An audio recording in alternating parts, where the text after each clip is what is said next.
শীত, গ্রীষ্ম কিংবা বর্ষা, সারা বছরের যে কোনো সময় মশার উপদ্রব থেকে বাঁচতে হলে নিতে হবে কিছু বাড়তি সতর্কতা। অনেকে মশা তাড়াতে ব্যবহার করে থাকেন কেমিক্যালযুক্ত কয়েল অথবা স্প্রে। এছাড়াও প্রাকৃতিক উপায়ে মশার উপদ্রব কমানো সম্ভব। বাড়ির চারপাশে জমা জল শুকিয়ে ফেলতে হবে। টবে যদি জল জমে থাকে তাও সরিয়ে ফেলতে হবে। ফ্রিজ কিংবা কুলারের জল সপ্তাহে একবার করে চেঞ্জ করে দিতে হবে, না হলে জমে থাকা জলে জন্ম নিতে পারে এডিস মশা। মশার উপদ্রব থেকে বাঁচতে হলে দরজা জানলায় ব্যবহার করা যেতে পারে মসকুইটো নেট। এছাড়াও দিনের শেষে কিছুক্ষণের জন্য দরজা জানলা বন্ধ রাখতে হবে। এতে মশার পরিমাণ কমানো সম্ভব। মশার কামড় থেকে দূরে থাকতে চাইলে ব্যবহার করুন কম গন্ধযুক্ত সাবান, শ্যাম্পু এবং লোশন।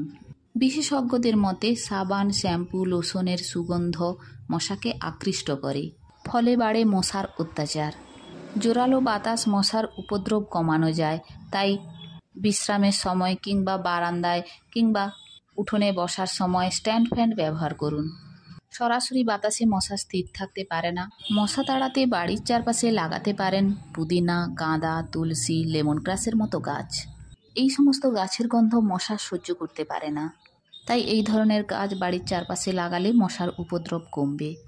মশা তাড়াতে প্রাচীনকাল থেকে ব্যবহার হয়ে আসছে ধোঁয়া, তাই মশা তাড়াতে ব্যবহার করতে পারেন ধূপের ধোঁয়া কিংবা নিম পাতার ধোঁয়া। এই নিম পাতার ধোঁয়া মশা সহ্য করতে পারে না।